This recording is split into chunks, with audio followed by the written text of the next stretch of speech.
won and lost on consistency across the 30 races of the season, and it's not good that Katzberg has had such a torrid day this afternoon. No, absolutely right. Well, there you can see at the tail end of the field, the new boys on the block, Cyan Racing. Of course, we've seen them racing before, but it's a new manufacturer with no standing in last year's championship points, and the teams have been lined up from the championship winning team, BRC, at pit out, all the way down, and that order will shuffle for the next race, so whichever team has the points lead will be in the pit out garage, and then they will move all the way down the order, so that will all change around. When we get to the Hungaro ring next time out, by the way, TCR Europe will be racing as well, so we'll have a vast selection of cars in the garages, and we understand the planning now is to have a WTCR team, then the top TCR Europe team, and so on, alternating down the pit road. So there should be a lot of spread among our drivers. Well, Alex Legui is down in the pit lane with local boy Mehdi Banani. Oh, it could not happen. It's just the worst weekend for you, isn't it, Mehdi? You were so disappointed. When we spoke earlier, you were gutted, now this. What happened there with Rob? Yeah, with Rob, you know, when we are coming from the last part, we cannot have a good vision of the others, what they are doing. And when I brake, it was already too late, and we touched it a bit with Rob. And I'm happy that he can finish the race, but me not. And that's it. But I try to stay on the left, you know, to manage to don't have any contact. But at the end, he turned to the left, I think, at the last moment, and was already too late for me. So sorry for that things when it's happened, but this is when we are struggling all the weekend to set up the car and to fight to find a good way how to drive. But to have a car drivable, you need to keep almost the same car from the beginning of the weekend until the end. And now, before this race, I had to drive a totally new car, very stiff. But this is a strategy of Volkswagen Motorsport. Really, I think we need to trust 100% their strategy. There is #1 of manufacturers on the world. So I hope that our time is coming soon. That's it. Because we are all together on the not our place. When you see all the world champion what we have on the Volkswagen Motorsport cars, but we see on the future. Not a happy bunny. No, I don't think there's many happy bunnies there. Well, here we go. A lot of work being done on Nicky Katzberg's car by the BRC team. You can see damage to the front crash structures, damage to the cooling ducts, probably damage to the cooling system itself. Lots to be done.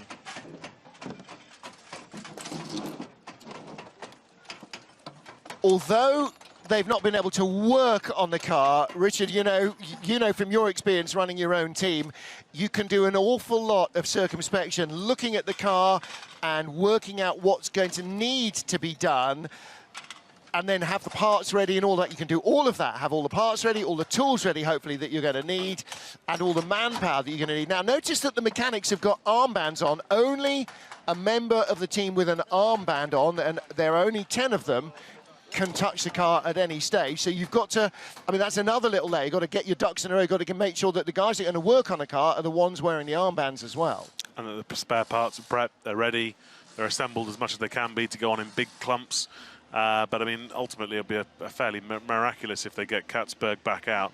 Now, we have 15 minutes of repair time, but in that time, the cars need to get out of the pit lane. So in reality, it's probably more like sort of a safe 13 minutes of repair time in the pit lane. Then, of course, the mechanics and the teams can work on the grid and continue to complete their repairs if they can get the car around. Wow. But yeah, there's obviously a lot going on Katzberg's car, as we also watch one of the Golfs here. Yeah, is that Huff's car? It is, car number 12. That's the beam axle being changed, or part of it is being changed, the rear suspension. So it looks like in that contact with Banani, something got bent and that left rear wheel wasn't tracking the way it should do. And again, when you've got these replacement parts, they don't just come off the shelf and then you have to work out how to set them up. You will have try to set up replacement corners to be exactly as they need to be as they go onto the car. So Let's hear from Alex. She's caught up with Nikki Katzberg. Just take a moment to grab Nikki. Brake failure.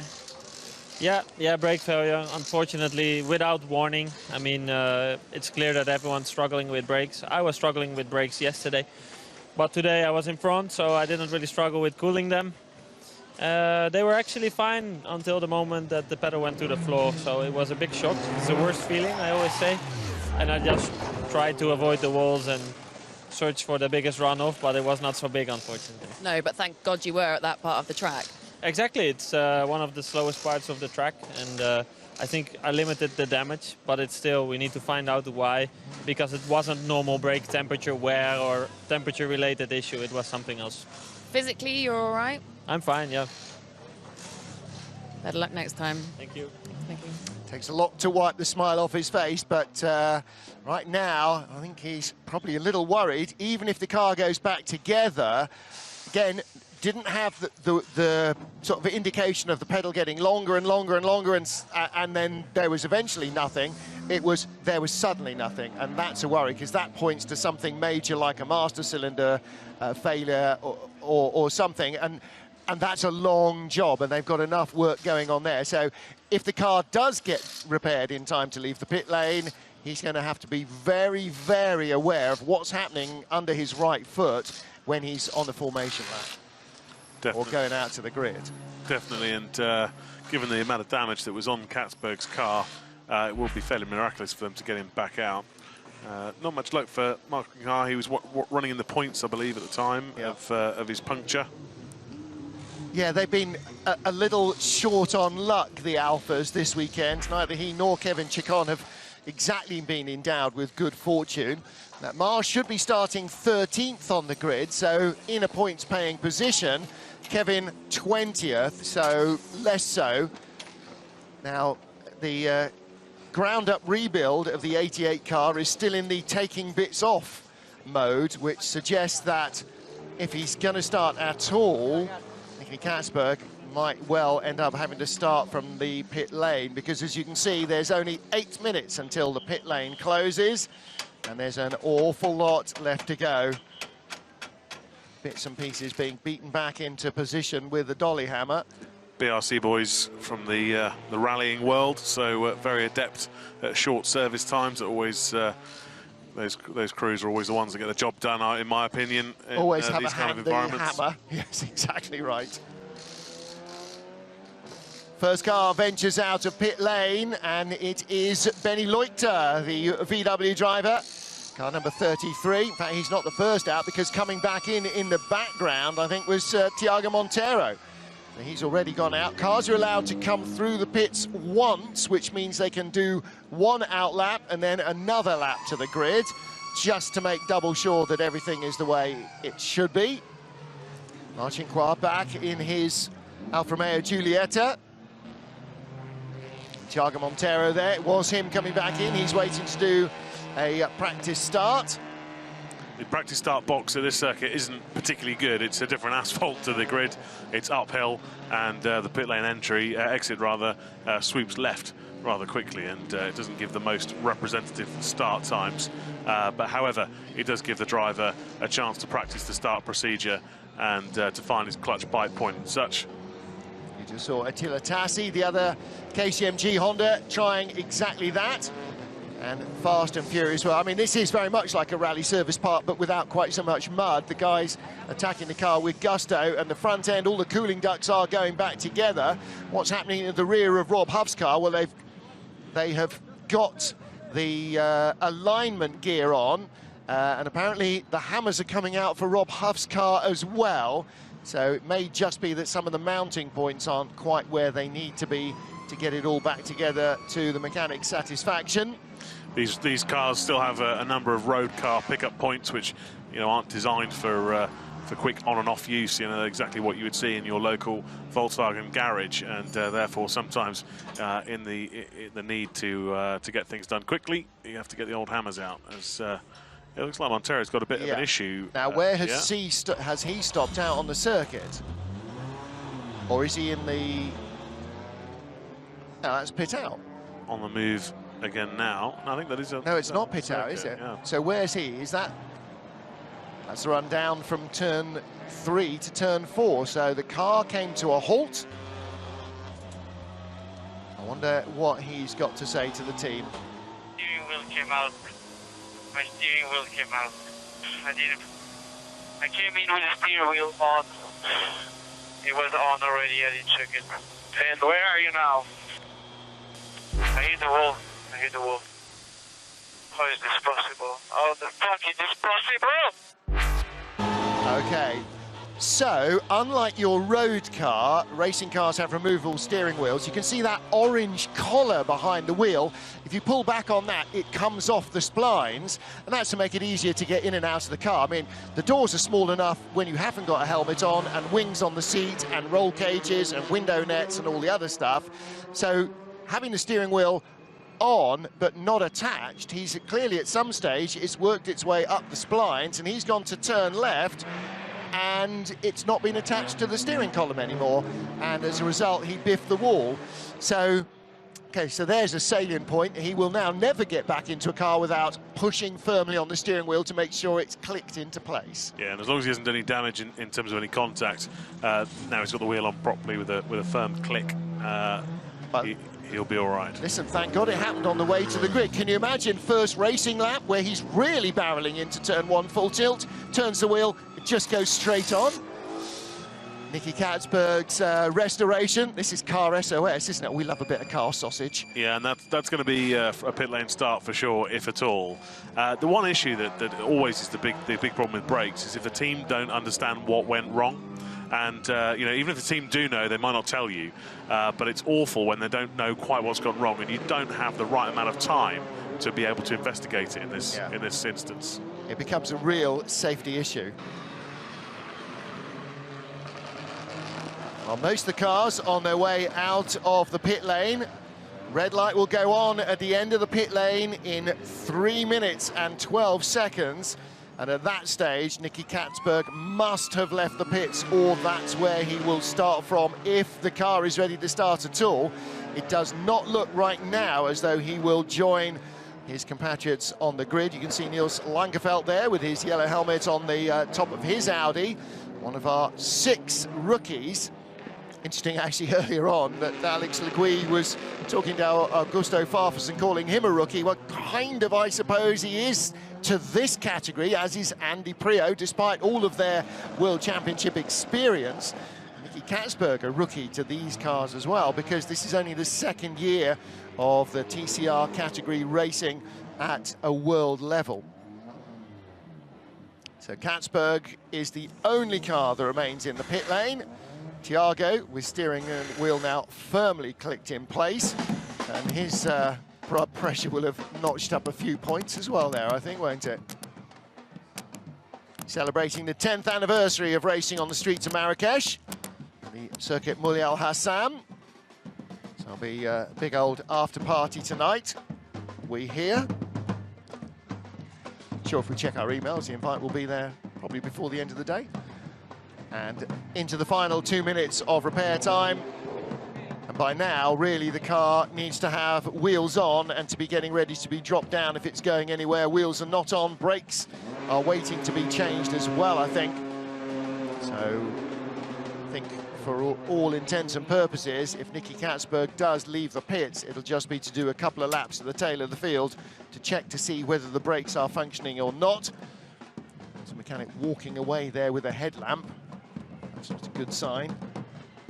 It just means that it doesn't seem that it's going to be fitted on yet. He's taken it away and left it in the garage. So, as we get ready, Augusto Farfus, his Lukoil teammate, heads to the grid in the number 8 car. Behind him, 68 Yann Erlaché. Finished on the podium here in the 2nd race. And for race 3 of the weekend, looks as though we will be without Nicky Katzberg. Now, Katzberg's grid spot won't be filled. They won't shuffle back up. So row 5 of the grid will have a gap ahead of Gordon Shedden. So Flash, who starts 12th with a hole in front of him, has got to try and use that, and going the long way around the outside, as we saw from the Cyan Racing boys in race 2, might be the way to go. Be really interesting to know if Hyundai have worked out what the problem was in repairing Katzberg's car.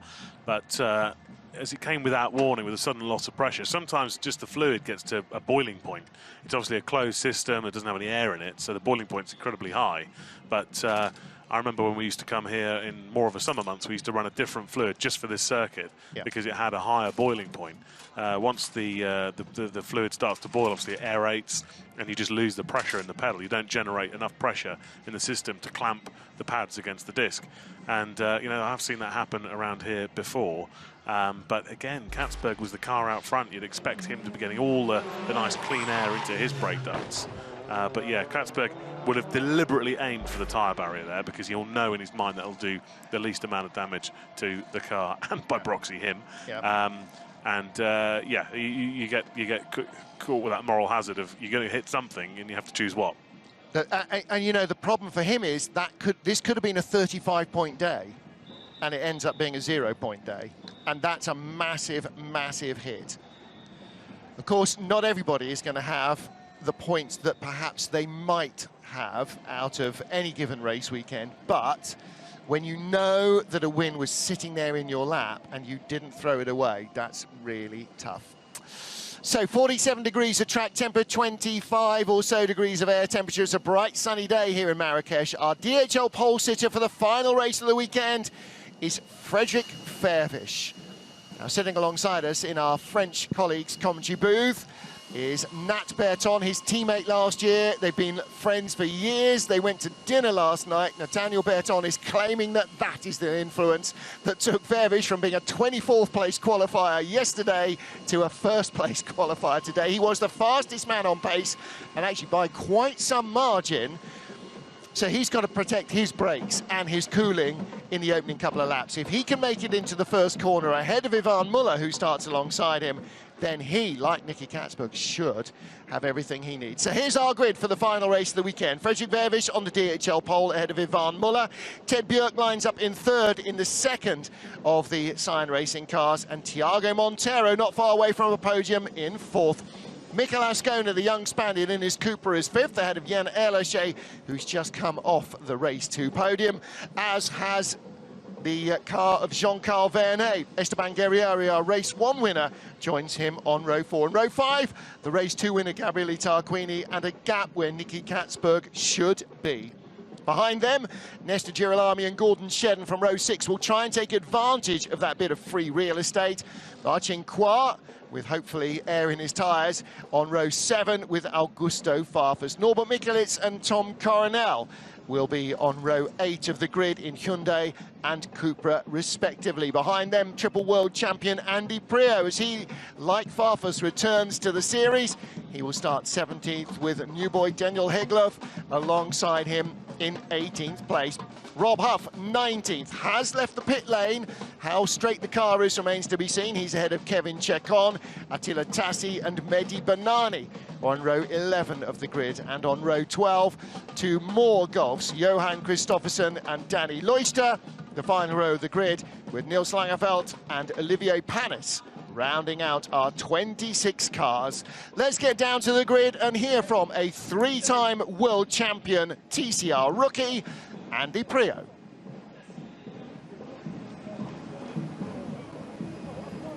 Hey guys, how you doing? Yeah, having a good weekend so far, guys. I mean, first race yesterday, P3 for most of the race, got pushed a bit wide, but today qualifying was much harder. The grip changed a lot and I didn't anticipate that. Still learning front wheel drive and setup and things, so missed a little bit the window there, but had a strong first race, took some more points, and now I have another tough race ahead, so got to try and bring the car home with some points in the bank. And yeah, just learning every race how to drive this new car, and thanks to the guys at Lynk Co and Cyan Racing really helping me, and yeah, looking forward to a great season in WTCR. So yeah, thanks for watching, guys, and we'll keep pushing, see what we can do. Ciao, ciao. Well, Andy here with the full family. Wife Jo, his racing son Seb, and daughter Danny enjoying, at least today, a little bit of sunshine. Gabriele Tarquini there with his personal trainer. Feeling no pain, is he, Tarquini? Same as last year. Enjoying yet another new lease of life. I'm not sure that he ever ran out of leases of life, to be honest. Gabriele Tarquini, the eternal optimist, and a wily old fox if ever there was one. Well, our DHL pole sitter, Frédéric Vervisch, has got to capitalise here. And behind him, Yvan Muller and Björk will also be looking for big point scores. Looking a little further back on the grid, the man who finished third in race 1 on Saturday, Nestor Girolami, starts 11th place here. The Argentine, originally from Cordoba, home, of course, of the Rally Argentina. Like his teammate and compatriot, Esteban Guerrieri now lives in Barcelona during the season. I was going to say the summer, but it's 2/3 of the year, effectively, until really they go on the flyaways. So they're pretty much European domiciled during the year. And Girolami very keen indeed on this Honda, which has been Richard Coleman performing really strongly. You know, first and third yesterday in the race. They were first and fourth in qualifying. It certainly got the pace, and perhaps that was a little bit of a surprise package this weekend.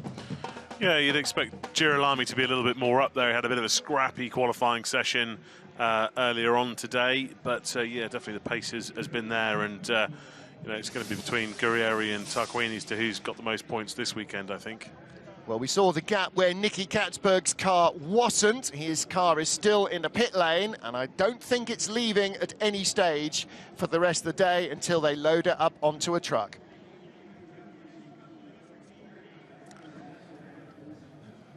Gabriele Tarquini lying in 9th position. And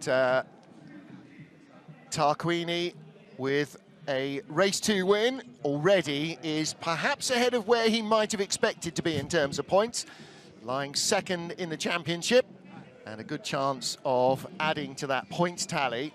We're also hearing, by the way, that although we were aware that Thiago Monteiro had rattled his car against the wall, that was not the only thing he hit when the steering wheel came off. Richard Coleman, we understand that the other thing he hit was the one thing beyond Gabriele Tarquini on this grid that you do not want to hit, and that was Yvan Muller's car.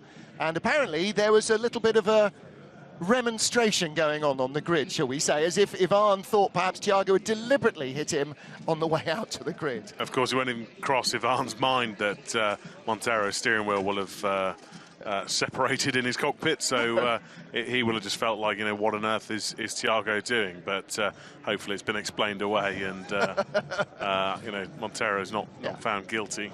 Well, and Thiago, being multilingual, could have explained it very easily in French to Yvan, or in English. He could have tried Portuguese, but that wouldn't have been quite so well understood. So, yeah, Yvan, I'm sure, was highly unamused and very surprised. He's starting on the front row, after all, when somebody hits him on the way to the grid. Well, nevertheless, they both made it. Seems as though there's no major damage to the car. You saw Jean-Carl Vernet, who finished on the podium in 2nd place in race 2. And just ahead of him on the grid is Esteban Guerrieri, our race 1 winner, the man from Buenos Aires. Started the season the best possible way, pole position and victory in race 1. He still leads the championship narrowly over Gabriele Tarquini. And if he can leave here with the points lead, I think he'll be a very happy bunny indeed. Guerrieri full of enthusiasm. Esteban Guerrieri getting ready to start from 7th place on our race 3 grid. Already has got more than 40 points under his belt this weekend, so anything now is a bonus. Nicky Katzberg's car, after that brake failure in race 1, is not completely rebuilt.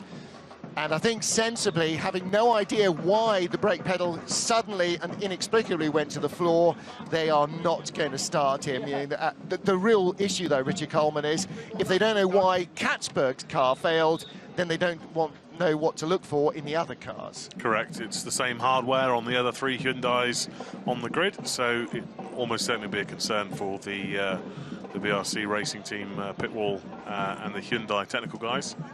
And he said it happened without any warning. It didn't get progressively longer, and then eventually he lost the car. It just wasn't there when he went for the brake pedal. And you don't leave a margin. You don't go for the brakes early here. You go for them at the absolute last moment that you can possibly slow the car down, so there's nowhere to go. And as he said in the interview with Alex Le Guy, quite lucky actually there was a runoff area, because a lot of places here there just isn't. Imagine if that had happened in the final couple of corners. That would have been a big shunt.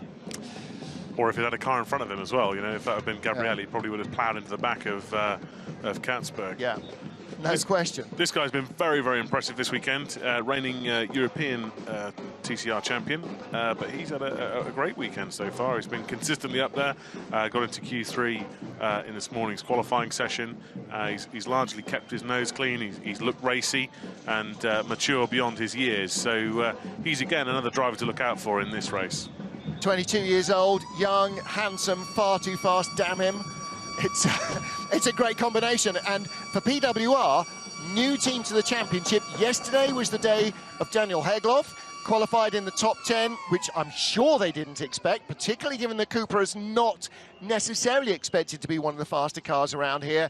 And then today, Azcona getting into Q3. Again, talked to him before the first race today, and he said, I had no even dreamed that might happen. So completely flummoxed by that, and a little press, he said, you know, suddenly realised, sitting waiting to go out, everybody is going to be watching just me. And that's never happened in his racing career before. He's never been the only car on track. So there's that extra little pressure, but he's performed well with it. So far hasn't put a foot wrong. And like you said, Matt, he's probably one of those annoying kids that was, you know, top of the maths class and captain of the football team. He just seems to be quite good at everything. And, he also, you know, showed great restraint in that last race. He was clearly quicker than the car in front, but, you know, played the long game. So, it'd be interesting to see how he's going to get on this year. He's an exciting prospect. No kidding. I'm sure, like when we saw Jan Ellershay for the first time, we thought, oh, this kid's going to be fun to watch. Pretty sure that Azcona is as well. And Thiago Monteiro, fourth on the grid here in his return to touring car racing full term. He was very happy with the way yesterday went. I'm sure he's pretty pleased that he survived race 2 and is now starting in the top 4 for race 3. And that will equally be true of our two Cyan Racing drivers on row 1 and row 2. Ted Björk finished in second place in the first race. He's third in the championship already after 2 encounters. He starts in a podium position here in third place with a 2nd and a 6th. I mean, that's a great start to the season in a brand new car that's unraced and is on one of the toughest circuits for a car of its nature. It's long, it's wide, it's stable. It's going to be great on quick Grand Prix style tracks, maybe like next time out to the Hungara Ring, certainly at the Nordschleife. But this shouldn't really play to a car like it has. So Björk and Muller both made the very best of their opportunities in race 1 and race 2. Yvan, a little bit hamstrung. He qualified second fastest for race 1, but then broke the sump and had an engine change that forced him to start at the back. So he's a lot further back in the points, but there's no question that, like Tarquini, Muller has got all the experience, all the knowledge to make a real run at this year's championship title. Do not count him out. 18th in race 1, very unrepresentative of either the driver or the car. Yeah, I think Yvan's got a very good chance of actually winning this race, to be honest. We've seen drivers get away from that side of the grid a little cleaner in both races.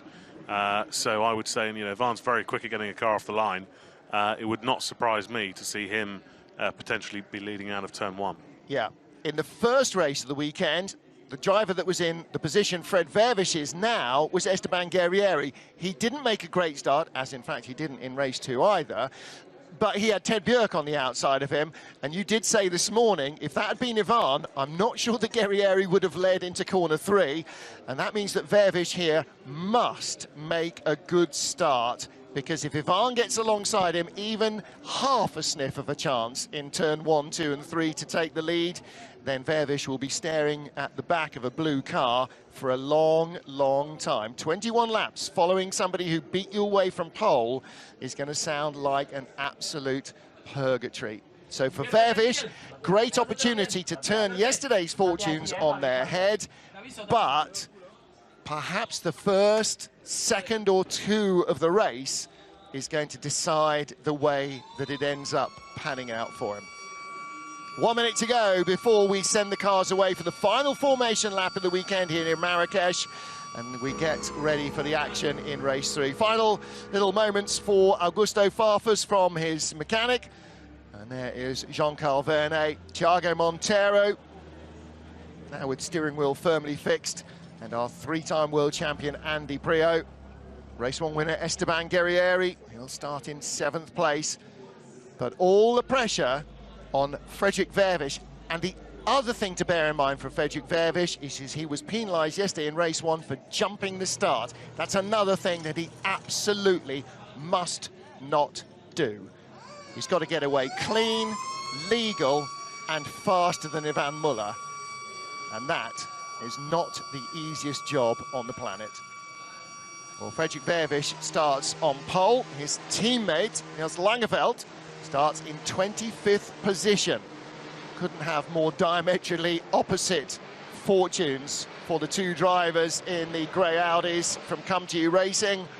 But can Vervisch convert this one to a win?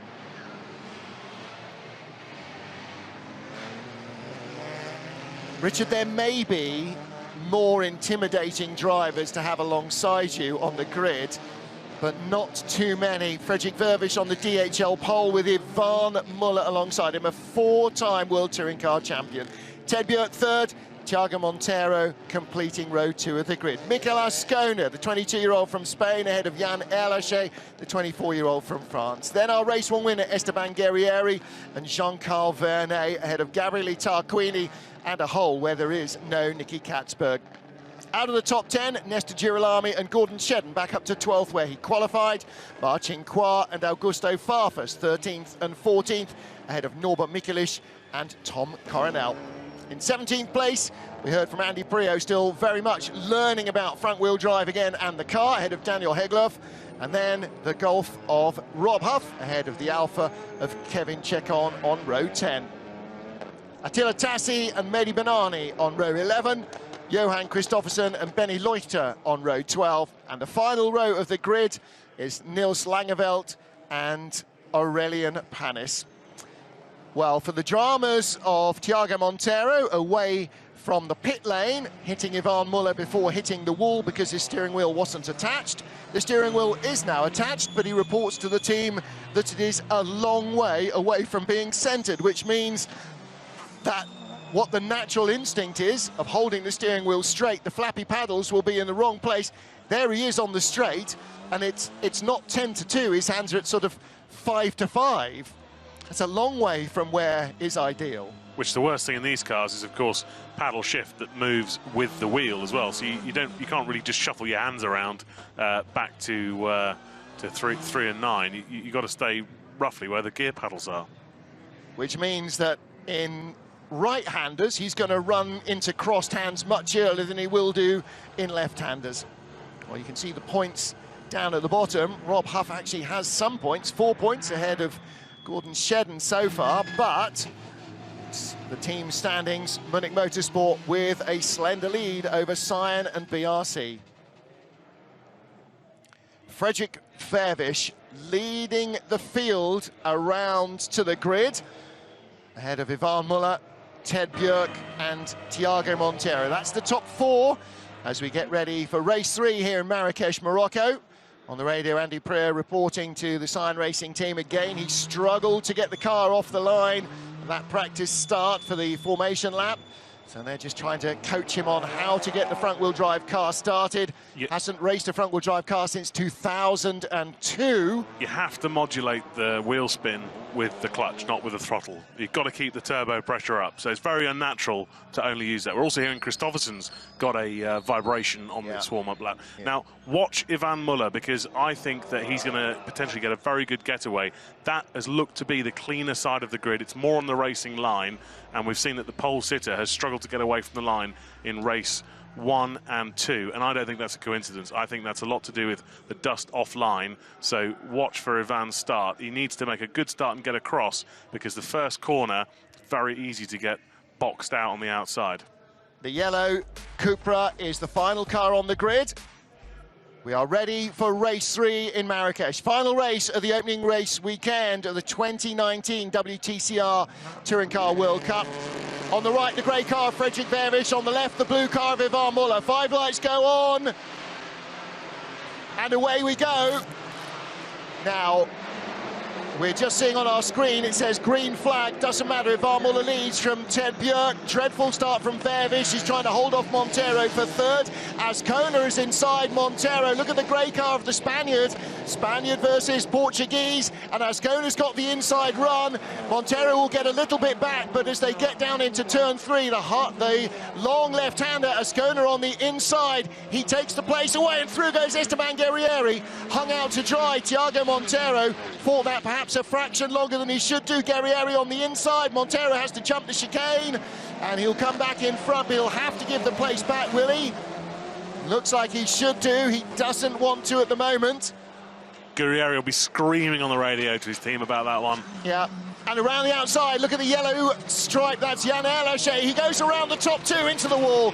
Not around the top 2, but around the Honda. 3 into 1 does not go. And it's Thiago Montero who loses out again. So a sad end to what's been a very encouraging weekend back for him. The safety car will come out with the track almost blocked down there at turn 7. But Yvan Muller did what he wanted to do, and Frédéric Vervisch did what he absolutely could not afford to do, which was have a dreadful start. Erlaché probably not fully aware that Guerrieri was on the inside. He probably thought he was just racing Montero and not racing Guerrieri as well. And yeah, 3 into 1 doesn't go, and it's always going to be the car on the outside of the corner that comes off worse. Obviously ricocheting back into Montero on the inside after making contact with the tyre wall. Fantastic start from Yvan Muller, just as we've kind of talked about. Definitely the cleaner side of the grid, but I think that was compounded by a pretty poor start from Vervisch. I'm sure at some point we'll get a replay of that, but in the meantime, we're going to try and get this mess cleared up. It looks like, yeah, it looks like they should be able to recover both those cars quite easily. Well, Erlaché out of the car, and Thiago as well. Didn't really... Just before Erlaché garrots himself, Thiago's unplugging him from the radio. And Jan is, yeah, kicking bits. Watch what happens here. Erlaché on the extreme left-hand side. He's fighting Montero. What happens next? Guerrieri comes up the inside. And it's 3 into 1. And Montero's got nowhere to go but into Erlaché. It was the tiniest of touches that pushed the Frenchman into the barrier with Montero. Where's the contact made? Just there. And the tiny touch is all it takes, Richard. There's no margin for error here at all. No, and I think if I'm honest, I think experience told on Erlaché a little bit there. You know, I don't see in a month of Sundays how he was going to pull that move off round the outside into that turn. So yeah, I think that wasn't. That wasn't a great move from Erlaché, to be honest. He had cleared Montero into the braking area. The problem was Montero had nowhere to go left, and so you know that gap closed.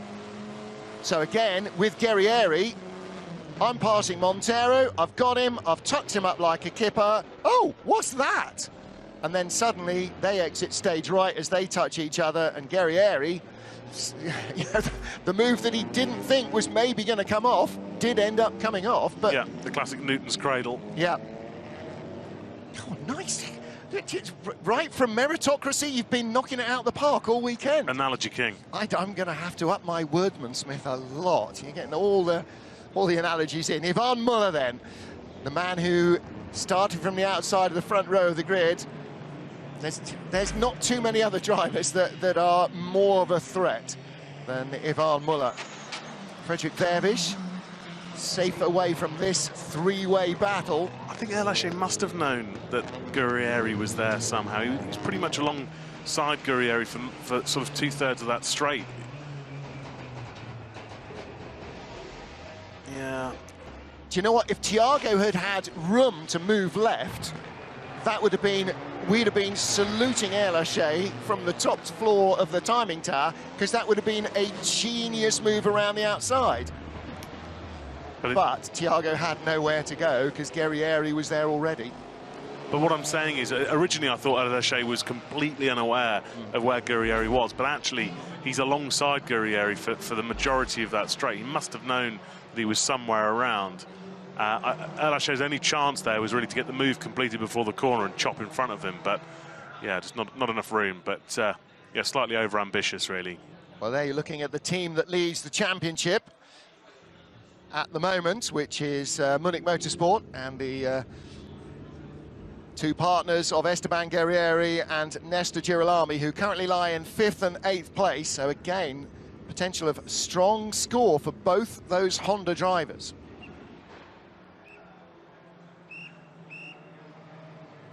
And there on the left-hand side of the barrier is Tiago Monteiro, stalking away disconsolately as the field manoeuvres past the scene of his demise from this race. And Alaché stood by the car. And the race distance has now gone out from 21 to 23 laps. Well, a shocking start by Frédéric Vervisch. Couldn't have been worse. He lost first and second.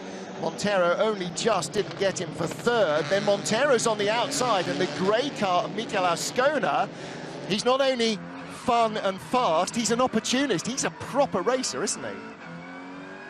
Also, Guerrieri gets into Alaché and Vernet. They had all made contact before turn 1 as well. On board with Priaulx in the midst of the melee. There's Norby in front of us. Augusto Farfus. Coronel again gets biffed on the opening lap on the outside. Priaulx lost 2 or 3 places. Mehdi Banani moved up ahead of him. And Andy Priaulx in 16th place. And then you saw Tiago having to jump the chicane as he argued the toss with Guerrieri. See, Alaché is alongside Guerrieri now. He's alongside. He then jinks to the right of Monteiro, so he must know that Guerrieri is in the frame somewhere, because he's literally alongside his door until the braking zone, where it goes around the outside of Monteiro. So, you know, obviously very brave, but in reality too brave. Fully committed, and when you turn in there, he was only like inches from the curb, almost made it, and then didn't. Well, you know, last race of the weekend, got to try, haven't you? You know, he's fully buoyed up. He's got a big hatful of points from finishing 3rd in race 2. So you could well pick up extra points. Safety car remains out here in Marrakesh. We are now on lap 4 of what is a 23-lap distance race. 2 laps have been added to accommodate some of those lost to the safety car. Because for the start, I will try, I will not push before after the last corner, because for the last time. Okay, copy. Now, Yvan is making that known to the team, so they can then tell to Ted, do not expect Yvan to go beetling off here, for instance, and let the safety car disappear and then try and fly out. And he said, I'm not going to push until the final corner. And so the thinking there is to try and back the field up so that everybody has got somebody on their rear bumper. Now, I'm not sure that he will have seen any footage of the restart in race 2, but the team definitely will have. And everybody was strung out miles from anybody else, which doesn't really help you if you're the race leader. You want everybody behind you to be having a battle. Well, I think the race leader wants the biggest gap possible, but I think Yvan's playing the team game there because he wants Ted to have half a clue as to what his plan is, which also, you know, amazingly shows the team spirit that they've got within Cyan, because I have to say, most drivers won't reveal what their restart strategy is. You know, all they care about is crossing the line with the biggest gap possible. Exactly right. Well, look how the field is spreading out now. Behind Ascona's Cupra in 4th, there's a big gap back to Esteban Guerrieri. Yes, it might take another lap or 2 to rescue Yann Alaché's car and put it to a place of complete safety and then put everybody back on station. There's Alaché, he's also stalking off back to the pit lane. Okay, safety car coming in this lap, so everybody now needs to really get... And that's the problem with dropping way back, is that they may go green at very short notice. You might only get 2 or 3 corners to try and close in, and this is a very short track. Yep, car's just on the exit of turn 6 at the moment. So they'll be heading down to where the accident happened at turn 7. Lights will go off as the safety car exits turn 10 before the end of timing sector 2. So this is turn 7. You go right, left rather, and left again in turn 8. And a long sweeping right-hander at turn 9. Safety car now out of corner 10, lights off. So he will head to the pit lane. Bruno Carrera, as ever, driving our WTCR safety car. And Yvan Muller maintaining his pace, not slowing down, not speeding up. And that will allow the rest of the field to start to close in behind. So we are going to go green now at the end of lap 5 of 23. A lot of racing still to be done here in Marrakesh. Yvan Muller restarts as the race leader. Ted Björk behind him. And Frédéric Vervisch in 3rd place with Mikel Ascona behind. And while Ascona might have been minding his P's and Q's up against Esteban Guerrieri in race 2, knowing there was a further opportunity for points, I'm not sure that Vervisch and the Audi can expect the Spaniard to be quite so long-termist maybe in this final race of the weekend. If there's a chance of a podium, I bet you a pound to a penny that he will make a lunge at some stage. And they also know that the next race is 3 weeks away and not 30 minutes away. So again, tends to put the drivers into a little bit more of a risk-free mode. Some great onboard shots, giving you a real impression of speed as we flash past the concrete barriers and the catch fencing. Well, so far, nice, clean restart, but it's further down where we find all our Volkswagens, the Alfa, and a couple of the Cupras, where so much of the confusion and carnage has happened early on in the races. There's Tom Coronel. He is currently in 17th place under pressure from Rob Huff. Kevin Chacon in the Alfa, pushing Huff's Golf through the corners. And right behind Chacon is Johan Christoffersen. Niels Lankeveld, the Dutchman, in 21st place in his Audi. His teammate Frédéric Vervisch in 3rd, having started the final race here from pole.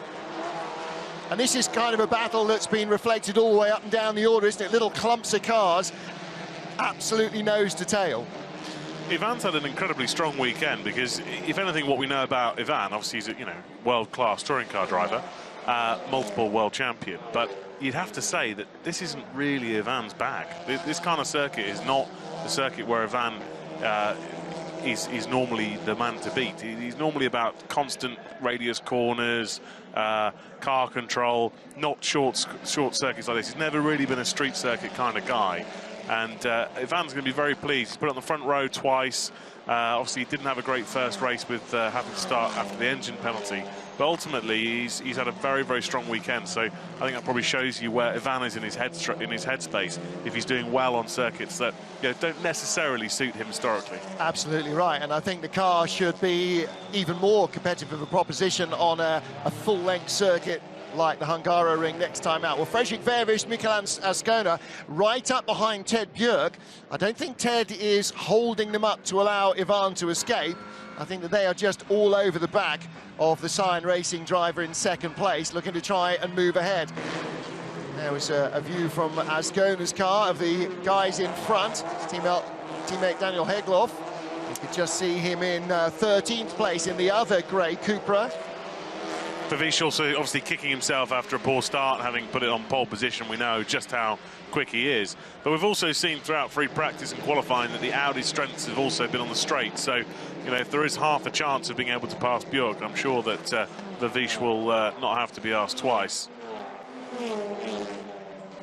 Well, Björk needs to try and shake off the pursuers, doesn't he? This is looking back from Gabriele Tarquini, our race 2 winner at Nestor Girolami. And again, Vervisch pulling out of the slipstream. A lot of the time we're going to see this, Richard, not necessarily trying to fox the driver into thinking you're coming down the inside and making him cover off a move that doesn't exist, but just so that you can get some cooling air into your radiators and keep the brakes cool. Everybody is worried about brake life here, as we've documented all weekend. And it doesn't hurt that you're jinking around behind the driver in front of you, particularly with the lower sun now glinting off various bits of the car. Anything that distracts the man in front has got to be good news for you.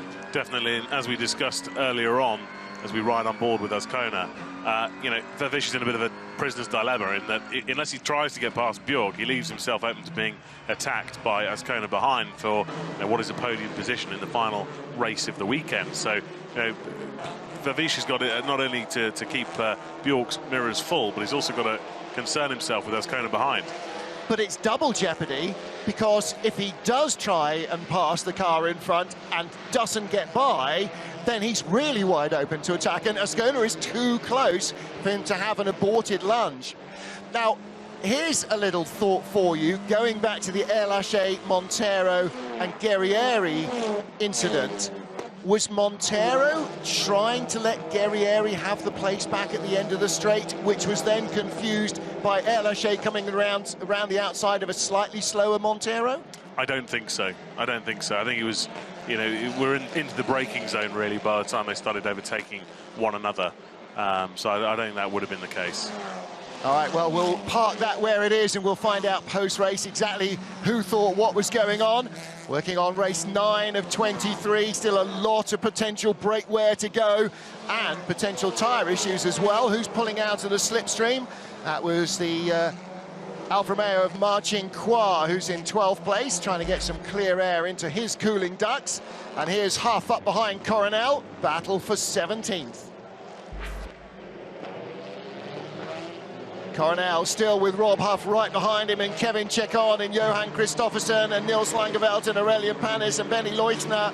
23 cars running, and perversely, race 1, which we thought was the one where everybody played safest of all, 6 cars didn't make it to the finish. It looks as though the 2 races here, I may be starting this sentence a little prematurely, are going to have more finishers than the first race of the weekend, which is the one where everybody's cautious.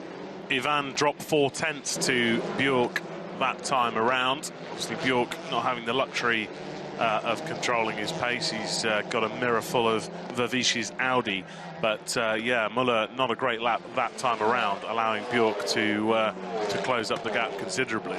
We just saw the blue sign car of Andy Prio, teammate to these two. Now, he was jumped by Mehdi Benani on the opening lap and still has not been able to get back to the Moroccan driver. In fact, he's now 3 seconds adrift. So he's not having the fortune out front, or the fortune that his teammates are out front, with Muller leading and Björk in second place. And for Cyan Racing, a 1-2 result on their first weekend, I mean, that's a dream. It might almost have happened in race 1, their first ever race in the championship, because they qualified 2nd and 3rd. Yeah, it's been a dream start for those guys, and they weren't particularly happy, I don't think, about their BOP coming into this weekend either. So I think there's a lot to smile about down there, and despite being the new boys, that, you know, they're definitely going to be in the championship hunt. Suggestion from British Touring Car champion Matt Neal that maybe Nicky Katsberg was running a different pad material to some of his teammates, and that might have overheated and then just completely given him no brakes. He said it's not uncommon. For instance, Jean-Carl Vernet and Gordon Shedden in identical cars in the same team will run different pads and different materials because it suits the feel that they prefer from a brake pedal. So there's that theory to throw into the brake conundrum as well. And of course, the Hyundai team will know what material Katsberg was running compared to what his 3 teammates were running, so whether that is a factor or not, we don't know, but they definitely will. Highly possible, although I think maybe a sudden failure isn't necessarily going to be pad related.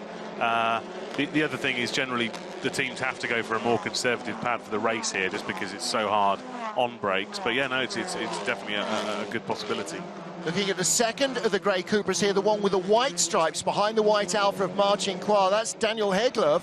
And Hegloff, the man who brought PWR into the championship, he's the co-owner of the team that started back in 2012. Yesterday qualified in the top 10 on his debut on a track he'd never seen in the flesh before, and it was only a puncture that stopped him finishing the race in the top 8. So he is now battling with Marcinkois, who's had more than his fair share of punches this weekend as well in the Alfa for 12th position. Meanwhile, his teammate Mikel Ascona in 4th place, and there's Ascona in the 96 Cupra, sticking his nose out behind Frédéric Vervisch. Vervisch now with Ted Björk dropping away a little. Well, there is now Yvan Muller as slows. They are closing back up on Yvan. But what's happening now is Ascona there is gradually being caught, I think, by Esteban Guerrieri. And if Guerrieri gets closer to Ascona, that takes a little bit of pressure off Frédéric Vervisch for third place. In the queue with Gabriele Tarquini. It's 20-7 in the evening here in Marrakesh. So the sun is starting to dip down.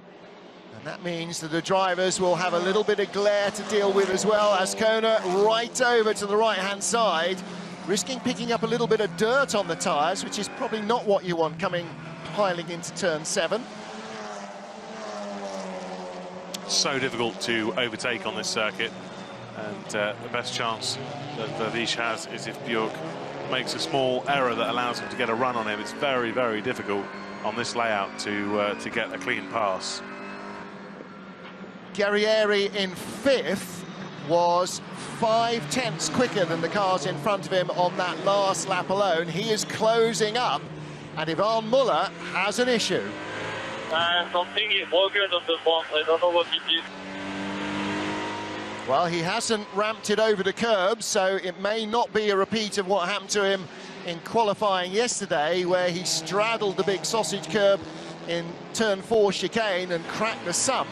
But he's clearly feeling something chattering away at the front or vibrating at the front, and that's not what you want when you're the leader of the race. I don't think it's engine related, because he would have a dash like a Christmas tree by now, and he hasn't reported any alarms. But yeah, he lost another 3/10ths to Björk that time around. I wonder if it's something on the chassis side. Obviously, there's a lot of big curb strikes at this circuit. The interesting thing from a strategy point of view is that whilst he's lapping a few tenths off the pace, but it's nothing drastic, does he let his teammate through to secure the win for Lynk Co, or is he going to try and tough it out? There's still a long way to go in this race. 10 laps remain. Yep. You'd have to say that the team will probably be on the radio trying to play the team game at some point. But again, Martin, as we've seen on this circuit, so difficult to let somebody through without having another big consequence. So it's interesting to see how this is going to play out. Plus, it's the final race of the weekend. He scored 0 in race 1. No, he's going to drive it until it breaks. He's not going to let Ted go, because, as you say, still 10 laps to go, but he's already got 13 behind him, so you've got to drive it. Now, Björk will be made aware by the team that Yvan has got a potential problem. However, Ted's got a really big problem, because he's now stuck up behind Yvan. He's in the dirty air, he's getting that hot air, and Yvan drifts out wide. Through goes for the second race in a row. The leader's got a problem. He's not in the tyre wall, but he's now off the podium. Yvan Muller's car slows dramatically. Ted Björk is the race leader. Frédéric Vervisch is second, and Miguel Ascona is in third place, and the team are surmising it may be a broken roll bar at the front. Yvan Muller is out of the lead of the race. It's huge drama here in Marrakesh. Ted Björk leads. Okay, Muller's steering wheel is no longer straight, so it's not a roll bar. It's something in the steering rack, or the rack mountings have come adrift. And maybe again, that's a legacy of that curb strike in qualifying yesterday. Muller has lost the race. Well, Muller is now going to...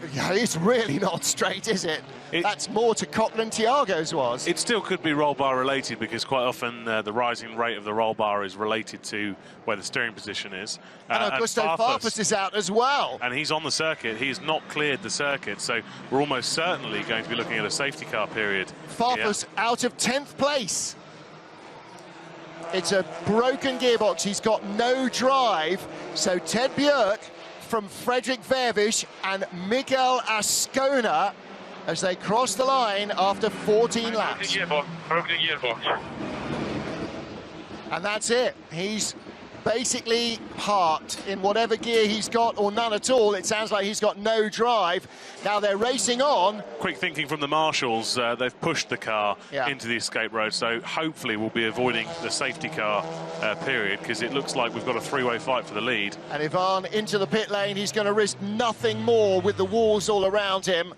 But that's really disappointing for him. Should have been 25 points, and like Nicky Katzberg, it ends up as a big fat 0.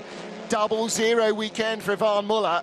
Yeah, obviously the front of the car just looked like a blancmange. It just wouldn't turn in whatsoever. Car just rolling over on itself. So yeah, obviously something to do with either front damper or front roll bar or something related. Clearly still got steering, you can see that in the pit lane area. Yeah, something's clearly broken on the chassis side. Something ain't attached to what it ought to be attached to. So, well, new car issues, we talked about them and the potential that the car still has for new car issues, you know, for much of the season, because every time they go to a different track, they'll be stressing the car in a different way, and more testing than they've done, you can barely imagine, but you still are not stressing the car in the same way that some of the tracks we go to, like this one, are going to stress it. One thing that the car has not had is tyre issues. We haven't seen a tyre rolled off the rim. We haven't seen a puncture for any of the Cyan Racing cars. I'm not sure there's any other mark that you can say that for. No, even the Cupras. Tom Coronel had a puncture, didn't he? So, you know, whatever else, the footprint of the car seems to be keeping the tyre alive, and over the long play of the championship, that might be a very major factor for them. Lap 16 here in Marrakesh. Ted Björk leads from Fred Vervisch and Miguel Ascona. Esteban Guerrieri in 4th, Jean-Carl Vernet in 5th, Gabriele Tarquini here in 6th, and that's Vernet right in front. But there are no major gaps in the top 15. The biggest gap is 14th to 15th. No, it's 13th to 14th. Andy Priaulx is 2 seconds behind Mehdi Benani. Some big names out of this race as we look at a list of retirees. Yvan Muller, Augusto Farfus, Thiago Monteiro, Jan Erlache, Nicky Katzberg, all winners at this level.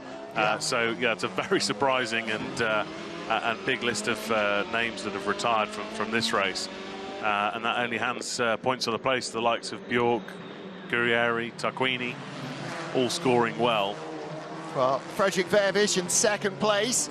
Still not where he wanted to be, but we've still got another 7 laps or so for him to try and sort it out at the end of this one. And then Miguel Ascona in 3rd place, the 22-year-old Spaniard, the rookie. And we talked about Augusto Farfus and Andy Priaulx being, quote, rookies, because they're relatively new to the championship and new to this form of racing category, the TCR rules. But Ascona, although he's raced TCR cars in the last couple of seasons, brand new on the world stage. What a revelation he's been producing so far this weekend. And with Yvan Muller's demise, if the race were to finish like this, Björk would be leading the championship if he can take the checkered flag. Yep. And Guerrieri and Tarquini stay where they are. He's had a bit of a quiet weekend, Björk, but he's always been there or thereabouts. You know, Priaulx qualified and ran well in the first race, but then fluff qualifying this morning. Yvan, you know, you have to really say race 1 result was kind of his fault because he damaged the car in qualifying, so he made his own luck in that regard. Can't really blame him for this race, of course, but yeah, Björk's been there or thereabouts all weekend. Well, now you say you can't really blame him, but he did smash the car over that curb in race 1, in qualifying 1. It cracked the sump, and who knows what legacy of the damage that might have caused. Might have been a broken mounting or something that was weakened that wasn't visible to the naked eye. But you're right. I mean, Björk qualified 3rd fastest, first time out of the box here, finished in 2nd place in race 1, and he's been strong again in race 2. You know, made up positions at the start of race 2 where he could, finished in the top 6, and now he's leading the race. This is a glorious start that I'm sure he might have hoped for, but definitely wouldn't have dared predict to a brand new cars season. Well, we've still got 6 laps to go, and we have seen the Lynk Co have a couple of reliability issues in terms of a couple of engine dramas and obviously a failure on Yvan's car, and they're all built the same hardware, and the 6 laps to go. Little lock up there from Gabriele Tarquini in turn 3 ahead of Nesta Girolami and Gordon Shedden. And here is the race leader, our lead trio, Björk, Vervisch in the Audi and Ascona in the Cupra. And if the Honda was perhaps the surprise package in terms of pace, with Guerrieri there in 4th and the team finishing 1st and 3rd in race 1, the surprise package, maybe even of the whole weekend, has been Miguel Ascona in the top 5 shootouts in qualifying today, and looking as though he is 5.5 laps away from a podium in the world-class arena on his debut weekend. On a street circuit that's as tough as they come, that he's never raced on in his life. He's raced on one street circuit before in TCR Europe. He raced on the Norris Ring. Now that's tough, but it's a very different kind of track to this one. Vervisch just 4/10 behind Ted Björk, keeping him extremely honest. And obviously the faster car, I don't think he's probably quite quick enough to make a move without an error from Björk, but he's certainly not letting Björk have this race easy, and nor is Ascona. Ascona stayed on the bumper of Vervisch for nearly the entire race. Guerrieri's managed to ease away from Jean-Carl Vernet in 4th place as well. On board with Mikel Ascona. Well, he was pretty pleased with making it through into Q3 this afternoon. He will be absolutely over the moon this evening if he manages to finish on the podium, and so too will the PWR racing team. Daniel Hegloff on the fringes of the top 10, still battling with Marcin Kwar in the Alpha. So Hegloff, again, qualified top 10 yesterday, first time out. And there is your lead trio. Guerrieri's getting closer. Jean-Carl Vernet, he's already had 2 good race results. Finished in 2nd place last race. So he's got a good hatful of points. How hard is he pushing? Is he just going to sit there and rake in the chips and feel fairly happy with his weekend? I wouldn't hold it against him if he did, that's for sure. Well, there's the other one of the PWR Cupras. The white Alpha of Marcin Kwar with Daniel Hegloff behind him. Daniel pushing, and he needs to as well, because he's got Attila Tassi, Thiago Montero's teammate, not too far behind. And he's been pushed by Mehdi Banani. Banani will be the first driver of a Golf at this rate to actually claim a point. 3 to go, 3 to go. The distinctive Brummy tones of Phil Barker, Ted Björk's race engineer. 3 to go. Just making sure that the driver is aware how much he still needs to do, or indeed how little. Ted, for me, is one of the most mentally strong drivers in the championship. He's always got a great cool about him, whether things are against him or not. He has a real ownership mentality of where his performances are. And I think, despite the fact he's clearly not quite as quick as the 2 cars behind, he's not cracked at all. And yeah, showing that sort of trademark of just that cool, calm, collected head that he's had for the last few years of his racing. He's properly stereotypical Scandinavian, isn't he? Fairly unflappable, and that works well with Phil Barker as well. Saying earlier, oh, big mistake behind from Jean-Carl Vernet, he's off. Now, is that a brake failure? That's not a place a driver makes an error. It's at the end of the long back straight. Vernet is off in the tyres. No happy 5th place for him. Gabrielito Arquini avoided the carnage. He's now up to 5th. Gordon Shedden up to 7th behind Nestor Girolami. Let's watch. Yep. Suddenly, the rear locks up. What does Jean-Carl Vernet have to say? Ich gesehen,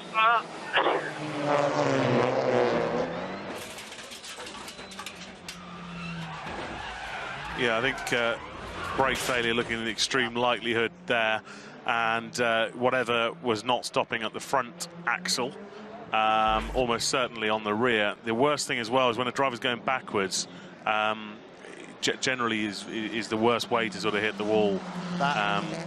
That was a big hit as well. He went in fast and hard. Yeah, and with losing the brakes on the front. Yeah.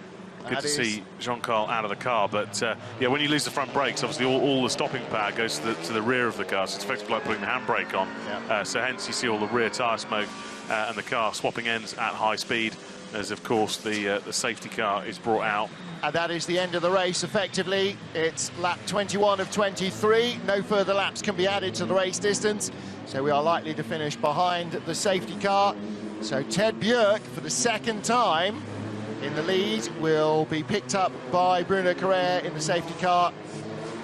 And Jean-Carl Vernet, actually looks like the extinguisher has gone off again in the car, as it did in qualifying. No, maybe not. Maybe that was just the marshals.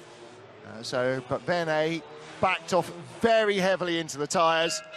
going in backwards as well, often it punches the exhaust, which obviously the rearmost element of the car, all the way forward, and of course he just pushes the manifold turbo, which are all absolutely stinking hot, and therefore more likely to start burning on whatever else is under the bonnet there. So I imagine that that's probably what was happening there. Marshall's very quick to respond.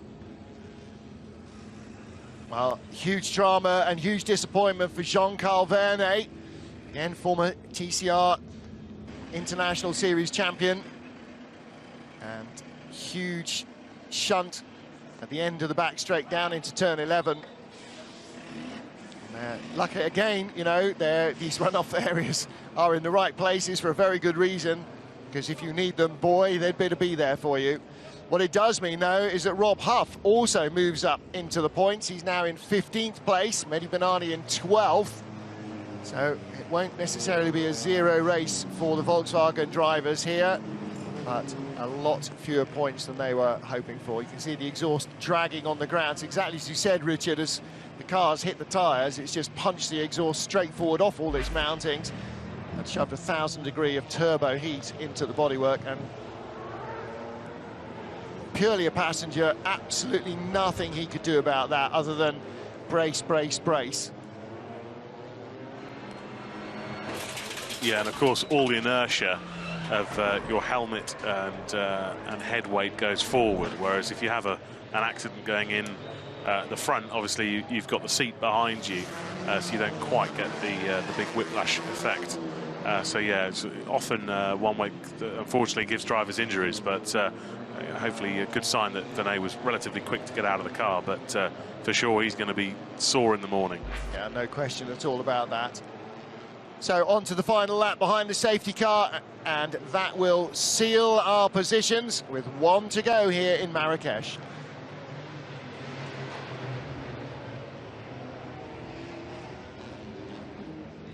Sun setting here on what has been a highly dramatic Sunday of action, where two race leaders have both failed to claim the 25 points that they thought were definitely coming their way. Nicky Katzberg in race one with a comprehensive brake failure. There's Jean-Carl Vernet. He's just crashed out of what was 5th position with, again, a comprehensive brake failure. Yvan Muller leading this race until something came loose on the front of the car, and he just managed to make it back to the pit lane. Well, the final lap will reel off with Ted Björk behind the safety car as the race leader, Frédéric Vervisch in 2nd place, and 22-year-old Spanish rookie Mikel Azcona, who didn't think his day could get any better than going through into the top 5 shootout. He will end up on the podium at the end of his first race weekend on the world stage. Well, he's shown right from the beginning of the weekend that he had pace, and his attitude is exactly what you want in a young racing driver. Aggressive, quick, and enjoying it. And he's going to end up with a result that it may take a little while to sink in, frankly. He's standing there slightly nonplussed, looking down from the podium, with Ted Björk, a World Touring Car champion, the race winner for race 3 here in Marrakesh. Frédéric Vervisch, the podium sitter, the pole sitter, 2nd on the podium. There's Phil Barker with the white hair, congratulating his driver on the radio. And Mikel Azcona, what a result for him. What a great weekend debuting for PWR Racing.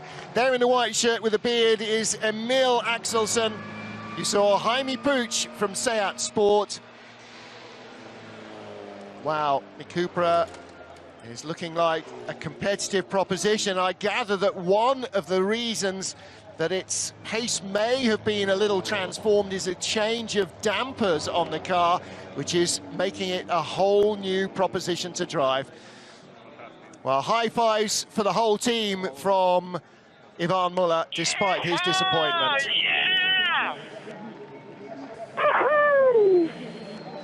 Excellent, Ted. Well done, mate. Absolutely brilliant. Thank you. Good work. Car felt good. Try to stay out of the curbs. Yeah, really getting into the finish line. So, good. Thank you. Feels really good. Tag Heuer. Okay, Ted, copy that.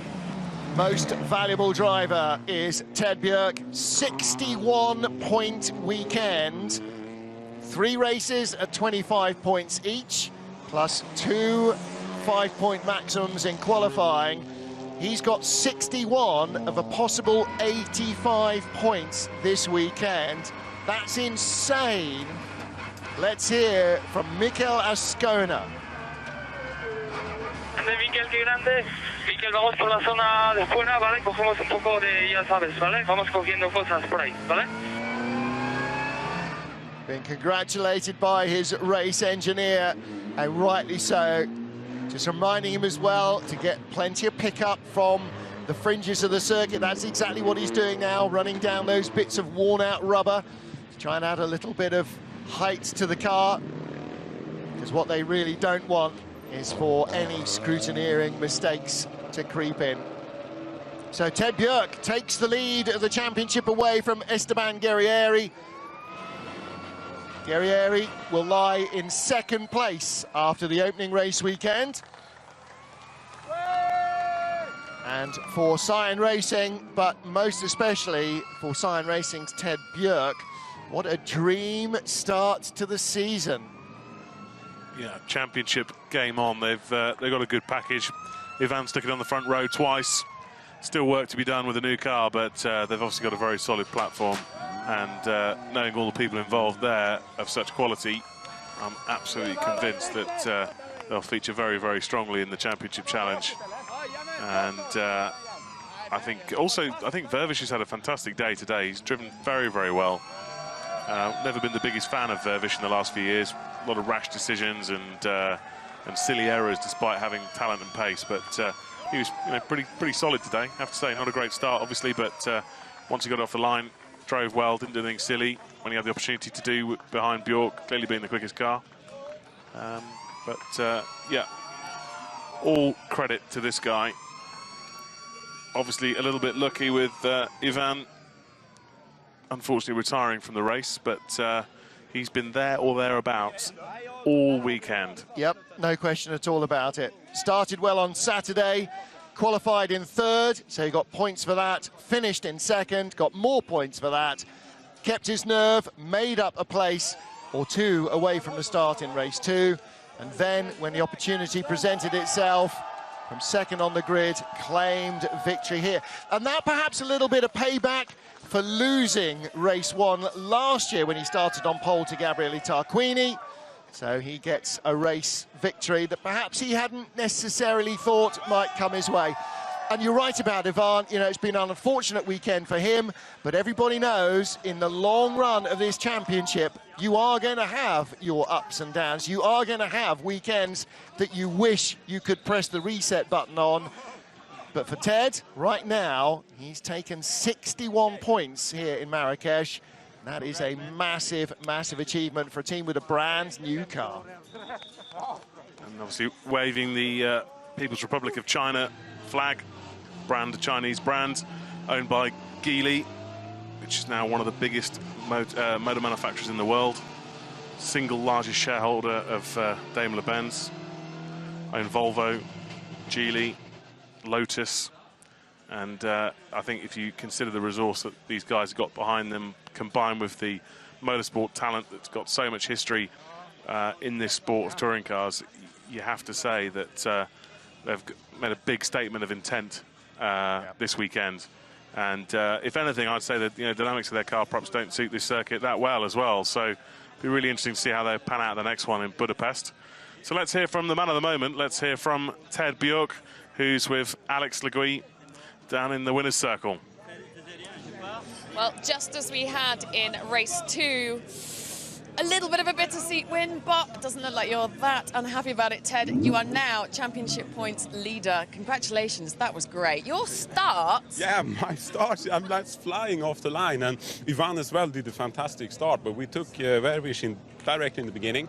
But, going around when Yvan had his problem, I was trying just to keep the car on the track, not going on the curbs and so on, just to try to be so nice that I could, because it's a little bit unreal to be winning here on the first time we're on with the car is fantastic. Now, you guys really didn't think that you would have this sort of pace around this circuit. With that in mind now, what do you think it's going to do around Hungaroring? Oh, we have to come and see where it is, but the feeling here on the street circuits, the car is good, so it should be able to tune it and go well there as well. But it's such a different track. But now I know one of my favorite tracks, Villarreal, will be good, and Ningbo and so on. So now it feels really a really good start. I'm so happy. I'm very sweaty because it was so tense in the car. Such a positive start, Ted. Well done. Thank you. This way. Can you just come straight with me? Yes, Richard Rogers, our media delegate, herding sheep as ever, making sure the drivers make their way up to the podium. There's who may be the happiest man in the country right now, Mikel Ascona, with a fantastic podium finish.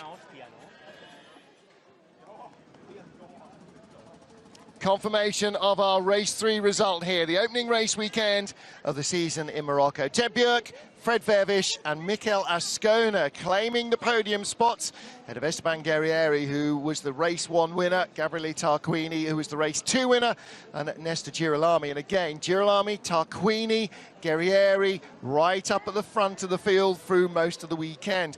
Mehdi Benani in 12th position also gets the fastest lap trophy. Now, Volkswagen scored barely a dozen points across 3 races with 4 cars, and yet managed to still set the fastest lap of the race. So there will be a lot of head scratching going on there. And look at the drivers who didn't finish. Verne, Muller, Farfus, Montero, Erlache and Katzberg. Two of those guys thought they were going to win a race here today. Ted Björk is the points leader by 5 from Esteban Guerrieri. Gabriele Tarquini, the reigning champion, lies in 3rd. And a tight battle between Girolami, Vervisch and Verne just behind them.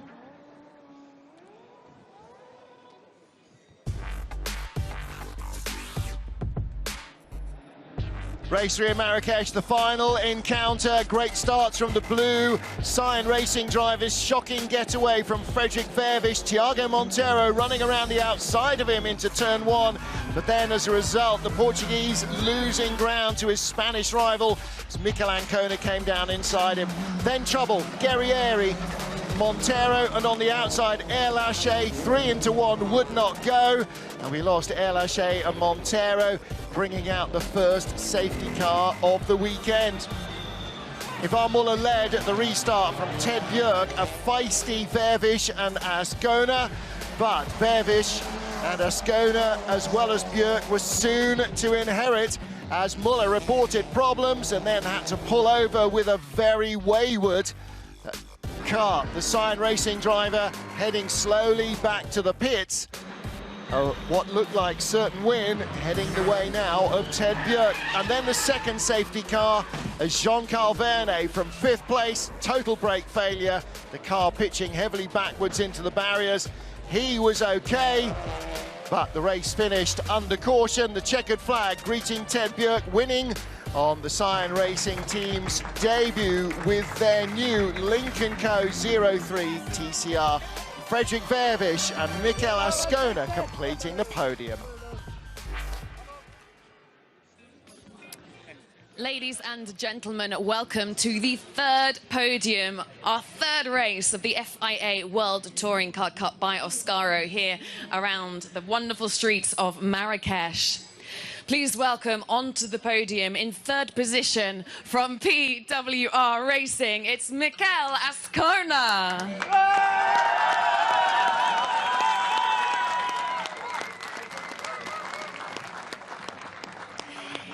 Please welcome onto the podium in 2nd position from Comtoyou Team Audi Sport, it's Frédéric Vervisch.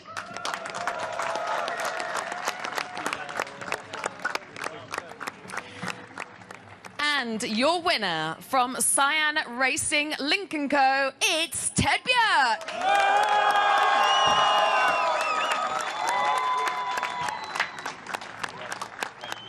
And the winning team, Cyan Racing Lynk Co representative is Victor Yang, the Vice President of Geely Auto Group.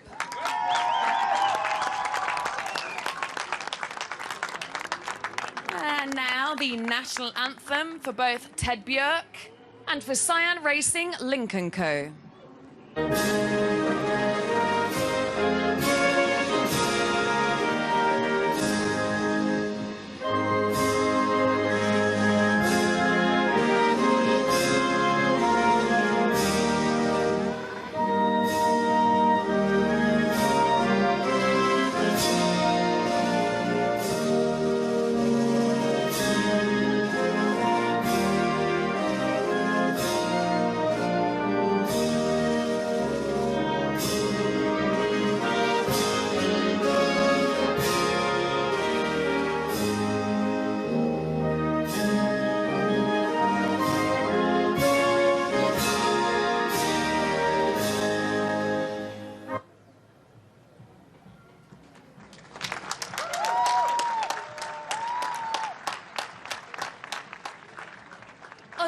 Yvan Muller, Tag Oil Sponsorship Director, will present our third position trophy to PWR Racing's Mikel Ascona.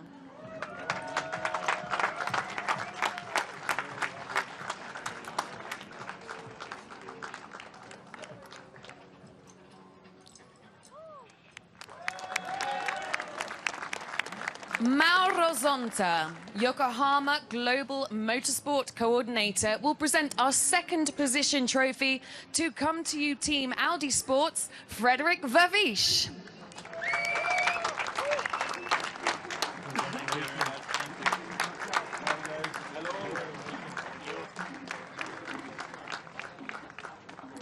Olivier Valory, Tag Oil Sponsorship Director, will present the winning position trophy to Cyan Racing Lynk Co.'s Ted Björk.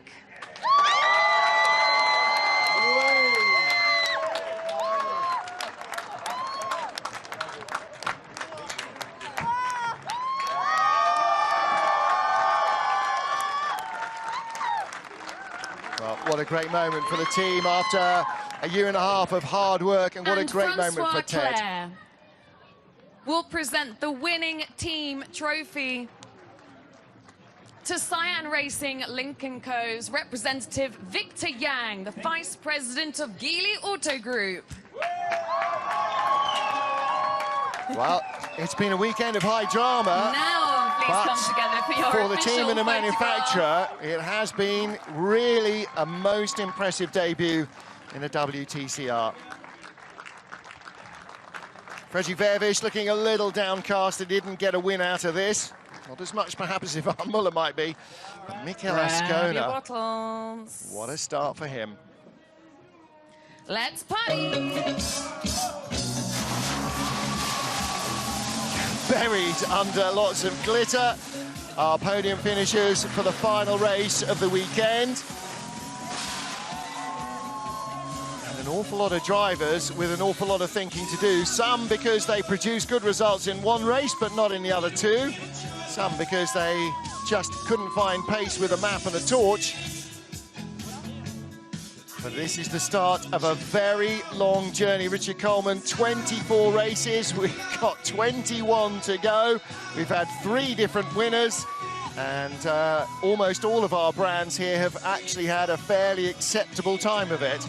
Alfa Romeo will want a bit more, and Volkswagen will want a lot more for their time and effort. Yeah, it's going to be an interesting season, and I don't think anyone's going to be able to call this one until the very end. Hashtag road to Malaysia. Yeah, it's going to be as tough a season as they get. In terms of teams, all in all, Munich Motorsport still with a slender lead. Cyan Racing in second place, BRC in third, the second Cyan crew in fourth, ahead of Leopard Racing Team Audi Sport.